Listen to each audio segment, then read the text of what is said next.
Hello, everyone. Thank you for joining us on another episode of Total Travel Time. Today, I just wanted to talk to you a little bit about something that has been on my mind. Basically, as interpreters and as colleagues, I wanted to share a few points. It's just going to be me today because it's a very specific subject that I wanted to share with you, and I wanted to talk about some pointers. I know that there's not a lot that is in our control when we're starting as an interpreter in the profession. It's an industry that is very, I would say, really hard to connect when it's a client with the interpreter. That's the hardest part.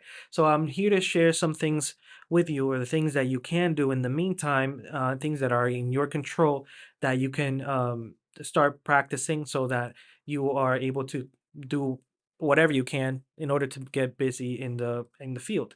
Now, not everything is going to be in your control, obviously, but the more that you do, the better it will be for you. You're going to start being it's most likely going to start slow. Some of us are very lucky and that hasn't happened to us. Some of us have had to work our way into being busy. And there are some things that I can offer to you because of different perspectives that I've had throughout the years. And I can basically point them out to see what you think. And hopefully, some of them will help you out. So, what we do is we are contractors. We are basically trying to connect or being a bridge between people. You all know what we do.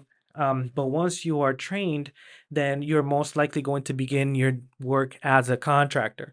As a contractor, you are a business. You are your own business. You are the one that is in charge of everything. You wear all the hats. So you are in charge of production, accounting, um, timekeeping, et cetera, et cetera, et cetera. So it's going to take time to get used to everything. So it's not too bad the fact that you can ease into it, and it's not going to be too crazy from the beginning.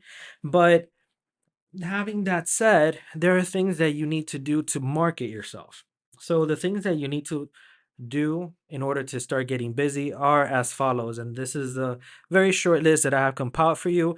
And I just want to go through the list, and that's going to be the episode basically. But hopefully, if you can connect with something or if something that you can use, please share with us. We're going to include that in the newsletter.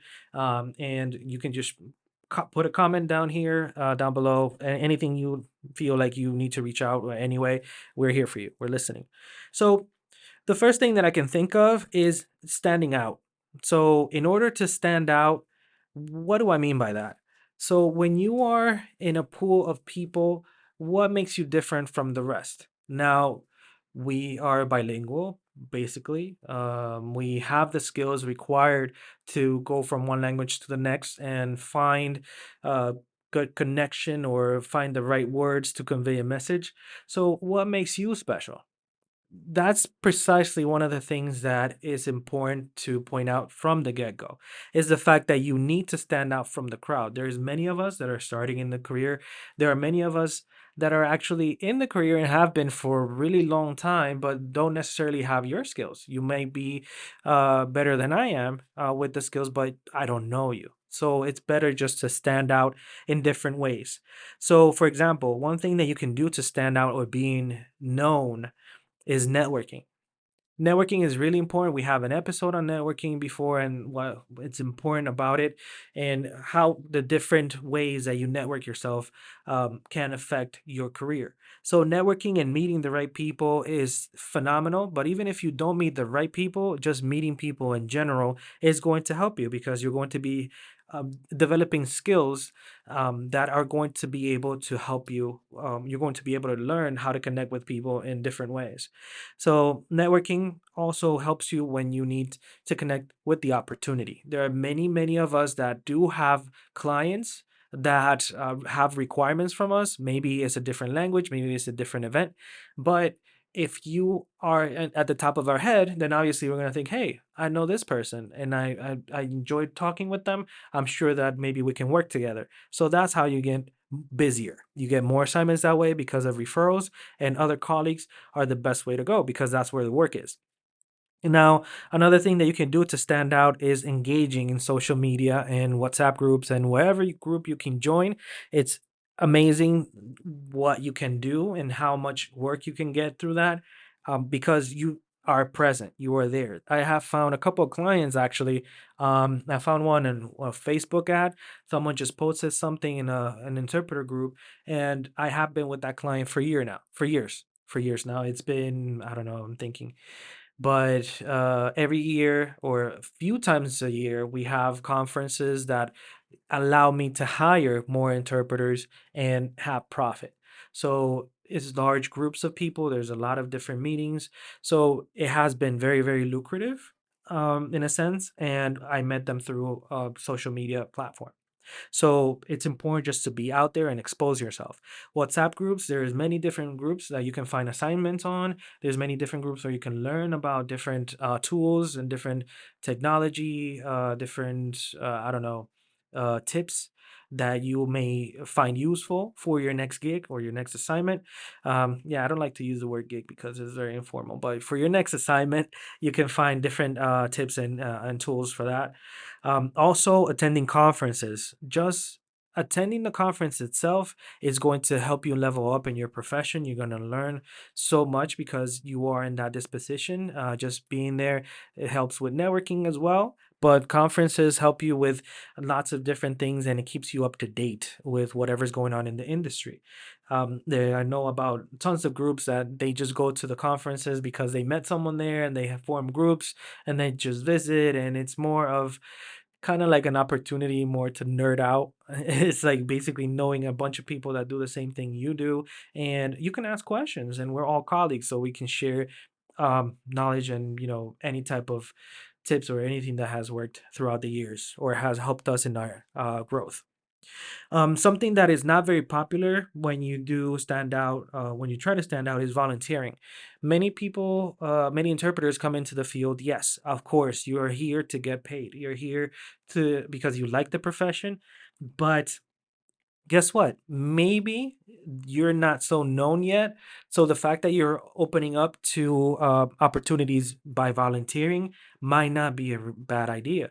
Sometimes I have had clients when someone from my office is volunteering or doing something. They say, "Hey, you know what? I know of someone that needs an interpreter. Can I give them your information?" They go, "Yeah, sure. I'm here volunteering, or I'm here from this company and I know these people. Let me give you the information." We get into contact, and guess what? New client. That happens. N- I have a friend that he says something that is very, very interesting. He said, "Nothing happens from the comfort of your home." When you're sitting at home, nothing is going to happen necessarily. I mean, obviously, you might be in social media at home, you might be in different activities or what have you at home, but if you're not exposing yourself to the outside world, it's really hard for things to happen. Just sitting there waiting for opportunities is not necessarily going to be the best route if you want to move on in this industry. Now, another big way to stand out is joining organizations. So, joining organizations in the way of education.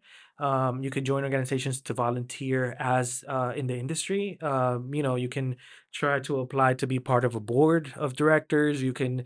There's many different things that you can do so that you are participating and standing out because you will be noticeable.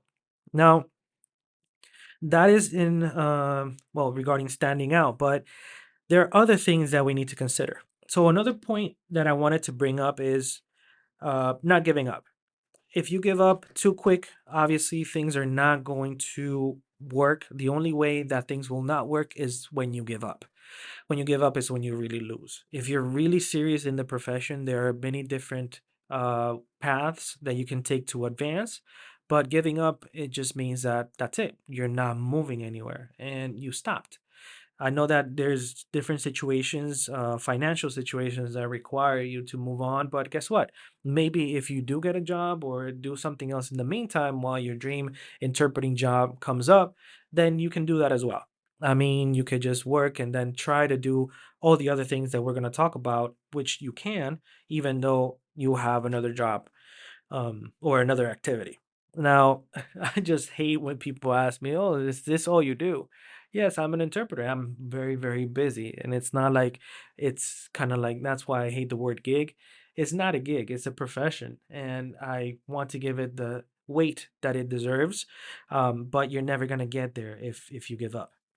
Now, another thing is, or not giving up, is apply, apply, apply. Every time you see an opportunity, every time you see something that comes up, don't be afraid. Just reach out and go for it. Now, one thing is to be afraid because you don't know, you feel nervous, what have you. But if you have time to prepare and be responsible for it, and you know your skills are up to par, then go for it. You don't have to be afraid. Just go for it. Maybe that opportunity won't even come to fruition, but if it doesn't, at least you already made contact with that person and they may keep you in mind. They might ask you, well, this time it didn't work, but can I keep your information for further, opportunities?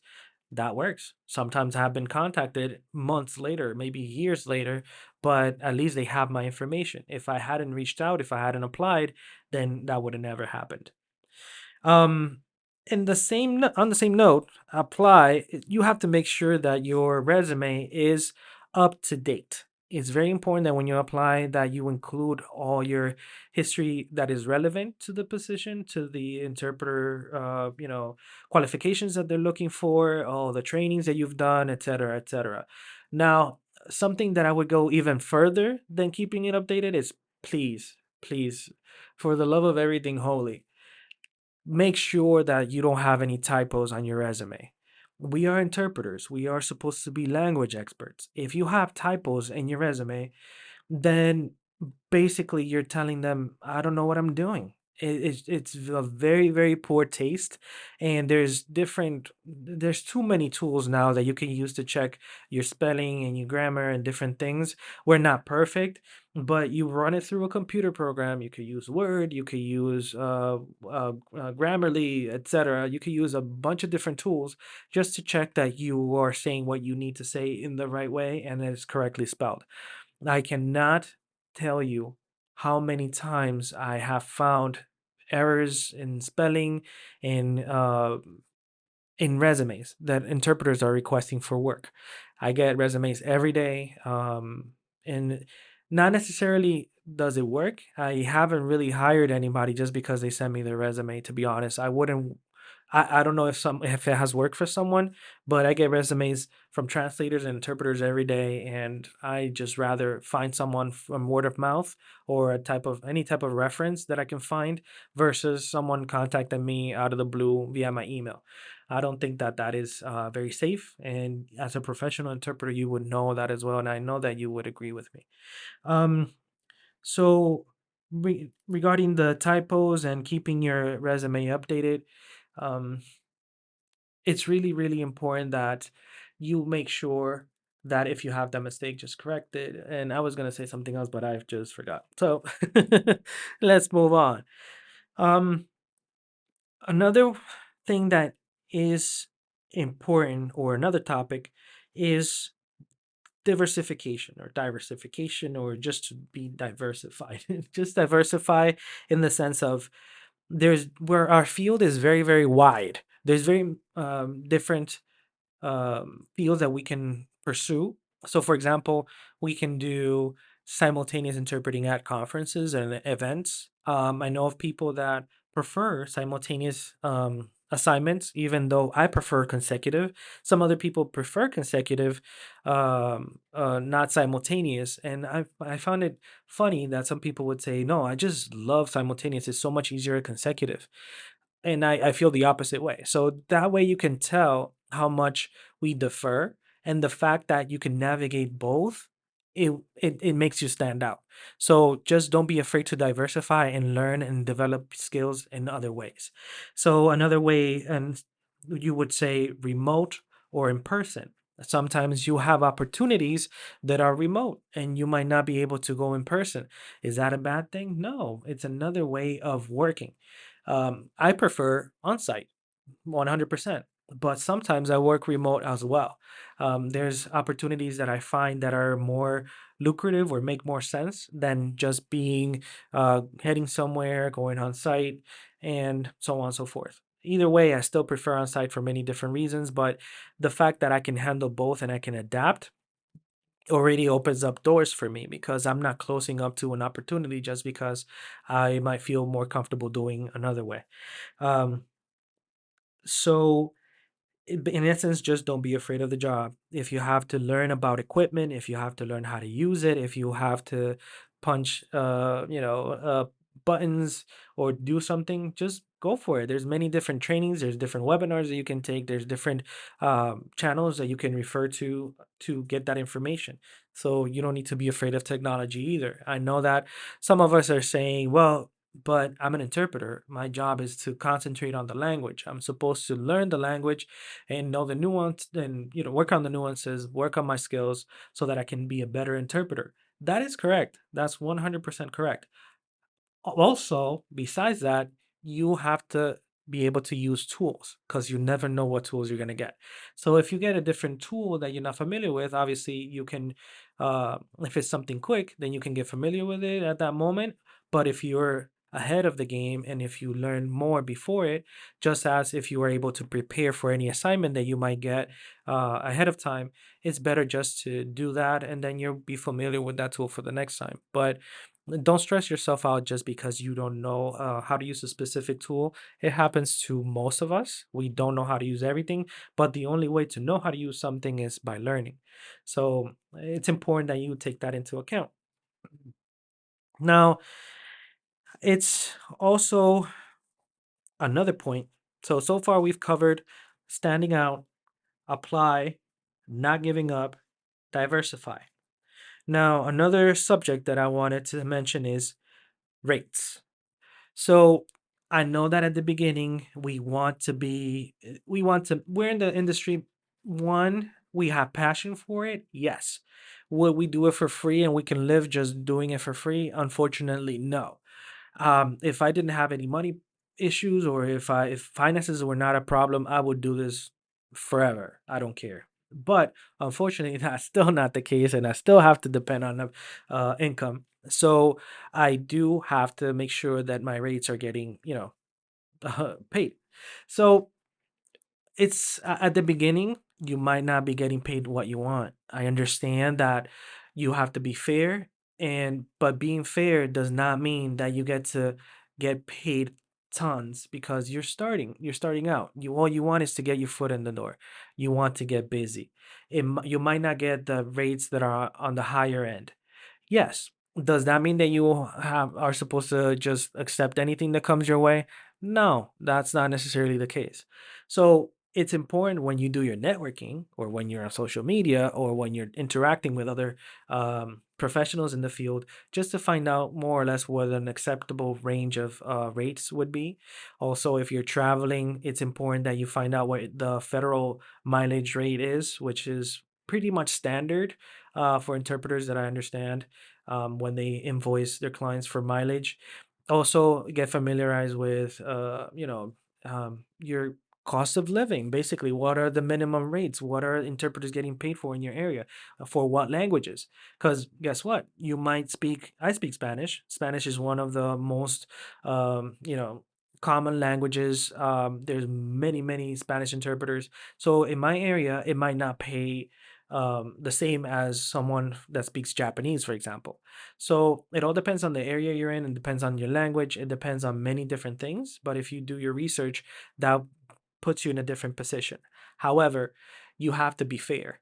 Fair does not mean that you pull more to your side. Many interpreters feel that they should get paid what they're demanding because what they do is very valuable. What they do takes time. What they do takes a lot of skill and preparation. I agree with that 100%.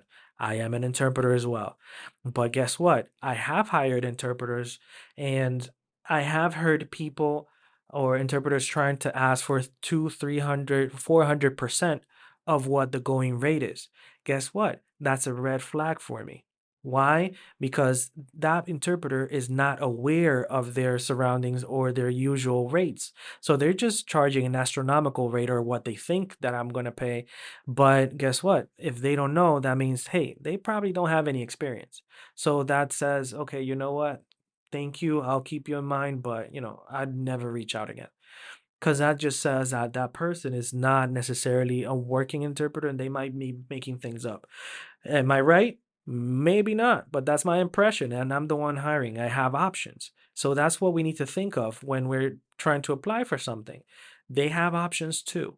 So we want to work with that person. If we get to work with them, they'll see how fantastic and phenomenal our work ethic is, and hopefully they'll hire us again.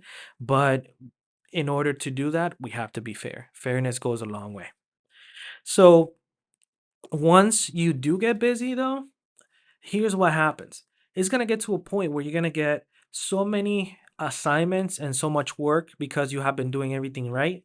Word of mouth is spreading. You're doing your networking. You are getting out there, and you're going to have to decide: do I take this assignment or this assignment? It's at the same time. It's conflicting, and that's going to start happening more often than not. Then is when you decide to raise your rates. Now you get to be selective. You can say, okay, well, you know what? For that time, I understand, but this is my rate. And then you have a higher rate and you go with whomever is willing to pay for that rate. So that is the way that I actually have done it before, and it has worked wonders. I have no complaints, and I'm still busy, but I'm going with the client that is most convenient for me. Sometimes the most convenient is the higher paying, sometimes the most convenient is the one that is closest. You never know. So you get to be selective once you're busy enough, but believe me, you will get to that point. Um, so far, if you're still with me, we've talked about standing out, applying nonstop, not giving up, diversifying, and being flexible. Now, another one that I want to talk to you about is, well, this one is going to be a little bit more extended. So, getting certified. So, if you get certified, guess what? You're already proving that you have certain skills and you stand out already because not everybody's certified. So sometimes when any type of person or any type of client that's needing of a service, they just go to the roster. They just go to the local roster or they go into the national roster and they look over in the registry and they see whoever's in their area and that's who they reach out to. So it's very important that when you do get certified, you make sure that your contact information is in there so you can get contacted, but also that you do it in the first place. So when you're getting certified, there's a process usually that goes with different skills such as consecutive, simultaneous, and side translation. Make sure that you do register for that certification and you take it one step at a time, but it's a really nice goal to have because that's going to prove that you do have the skills necessary and you get a certificate demonstrating that. So anybody that is ever questioning your skills is like, hey, I have a certificate. No, sorry, I have a certification because that's another thing. Having a certificate just means that you have been trained, most likely, which is a step to get certified. But when you get certified, you get a certification and you go through a vetting, a process, a testing process that demonstrate that you have the skills necessary to handle different encounters. So being certified is more than having a certificate. Just because you have a certificate, that doesn't mean you're certified. Please just research whatever certification field you want to go into. For the healthcare, you have CCHI, which is the Certification Commission for Healthcare Interpreters, and MBCMI, which is the National Board of Certified of Certification for Medical Interpreters, if I'm not mistaken. For the legal side, you want to go through your state's courts website. They usually have information there because every state is different. Once you're certified in your state, then I believe that's when you qualify after a few years or after a certain process to be federally certified. I believe that's the way that it works. Honestly, I'm just certified in my state, but I can just also be have my certification. Um, in, for example, my not contagious, contiguous states, states that are next to me. For example, I'm in Pennsylvania. I can just go through a process with New Jersey saying, hey, I'm certified in Pennsylvania. Can I get certified in Jersey as well? So, that's another thing that they do, and it's possible, and it's a really, really good benefit if you want to get busy. When you are certified, you go in the roster and you get that flexibility as well when you're certified in the legal field. Now, many and more legal proceedings or like depositions or things that are handled outside of court are requiring certification. So when you're certified, you already stand out. All right. So um, the last thing that I wanted to talk to you about, the last topic, is being responsible. So being responsible encompasses a lot. So I wanted to talk to you first about being reliable. Here's the biggest problem that people that hire interpreters have. There's many different interpreters you can try, or many professionals that when you hire them, you say, okay, I have an assignment this time, this day. What are your rates? Okay, the rates are agreed. Okay, perfect. So it's going to be here. Everything's all set. Last minute, they say, oh, you know what? I can't make it. There's many different reasons why that happens. It could be because you had an emergency situation, which should be like what, 1% of the time, or they probably saw that there was another assignment that was more convenient, and then they just basically leave you hanging, etc. So it's a very poor taste to just up and go and disappear when you have someone that is waiting for you to cover an assignment, because it's difficult then to find another interpreter last minute to cover your assignment. That not only puts you in a very bad spot with that client in particular, but word gets out. Sometimes you never know who knows who. So we are in a very small industry, and things get said, and people get talked about. And unfortunately, in our industry, no news is good news. So the only news that is spread out is eh, mostly the bad kind. So it's important to be reliable. If you're not reliable, I'm not going to call you again. Another thing is being responsible is it's important to remember that you are working for a client. You are your own business. I'm hiring you, so I'm your client at that moment. If you're a contractor and if I work for my client and I'm sending you to that assignment, I don't need to know how difficult things are. I don't need to know how bad traffic was. I don't need to know that you had issues with your internet. I don't need to know that you need to pay somebody. I don't need to know that you have daycare issues.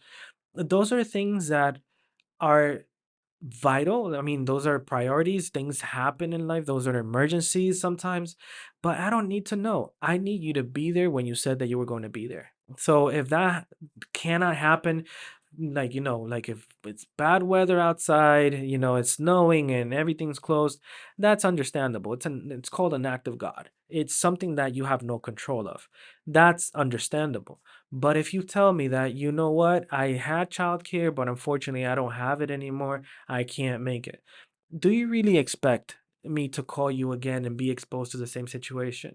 No, because guess what? Now I had a problem in my hands, and I have a more than likely upset customer or client that's going to have to either reschedule, or I'm going to have to find somebody to cover that. So it's going to be just like impossible to be able to comply with that and keep that client happy. And then again, that's not what we want. And I'm sure that that's not what you want either. But I don't want to hear about it either. So just get there, please.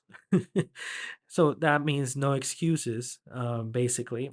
Um, if you have issues, I understand, but please just make it happen. I'd rather you be late a few minutes, but not that you didn't go, and then give me an excuse. I know things happen all the time, but with contractors, I don't know, for some reason it happens more often than not. So that's why there's a select group of professionals that are picked. I know my list of people that I call because they have proven to be very reliable. And also, guess what? They're always on time. That's another thing. You cannot be out the door exactly at the time that it's going to take you to be at your place of work, at your assignment.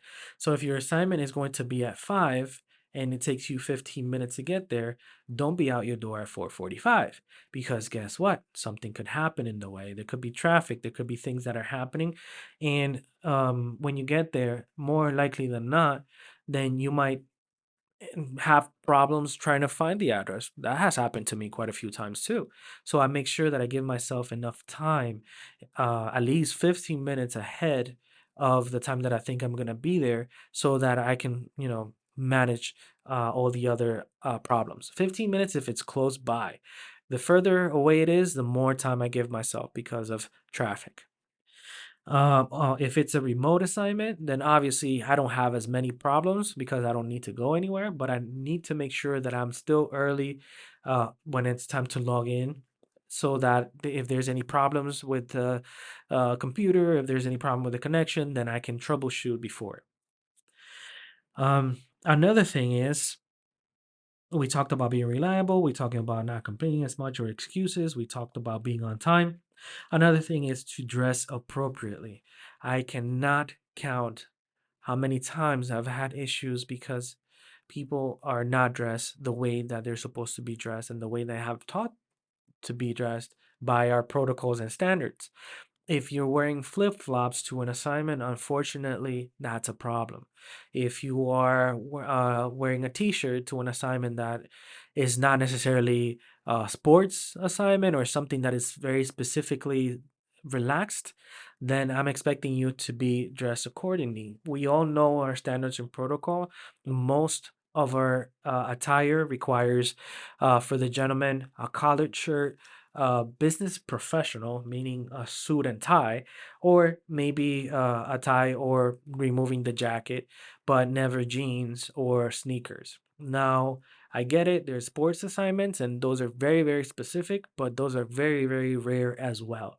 So, every assignment is handled individually, but as a rule of thumb, you're supposed to be dressed as an interpreter. In the courtrooms, they say that you should be getting confused with an attorney because that's the way they dress and that's the way that we should be dressed as well. Why?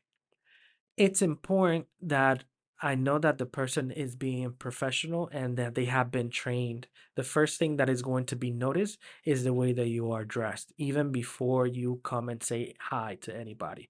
They're going to see what you're wearing. They're going to see if you're groomed. They're going to see if you are, um, uh, if you're well kept. I'm not gonna say, more than that, but what I'm saying is basically, what a professional is supposed to look like. We're supposed to emulate. Guess what? You're representing your own business. How do you want people to see your business? That's what should be thinking from the get-go. If it's hot outside because it's summertime, unfortunately, we cannot wear tank tops, or we can't wear spaghetti strap, or we can't wear uh, flip flops. And unfortunately, I wish that I was just saying hypothetical examples and, thinking of imaginary scenarios, but I have seen them out in the field. I have seen these things and it's just not cool. So always it's very important to invoice on time. I am guilty. I don't do this very often, but you're supposed to be invoicing on time. Oh, if you are done with an assignment, you're supposed to get the invoice over as soon as possible, because anybody that is in accounts payable also may have a time frame that they're supposed to be taking care of all those things. And if we're late, they're gonna be late. So they're gonna be pressuring you. And if it's too much, and if it gets too troublesome, then you might get in trouble, or you not might not be called. I mean, it's something that is minimum. Minimal is not something that's too important. It's not priority, I would say, but it's important that you conduct your business in a way that is professional, and that's part of it. Make sure that your invoice is professional. Make sure that you have a good template, not just sending something like, on a notepad, or something that is not representing of your values as a company. So I think that that would be it. I hope that, it was not too much. I know that it's a ton of information, but I think that those are the things that would help out, getting you started and standing out and getting busy. So just as a short recap, we talked about standing out. We talked about being responsible. We talked about apply, apply, apply. We talked about not giving up. We also talked about getting certified. Also mentioned to diversify, and also to be flexible with rates and everything else. So if you can think of any others, please reach out. please leave a comment below, or maybe you could just, if you're watching us or if you're listening to us on YouTube, or if you are basically on joining the newsletter, you will find helpful links there, and so that you can comment as well. But if you have anything to share, we're more than open to exploring suggestions and any type of feedback that you may have. I hope this helps. See you next time. Thank you so much.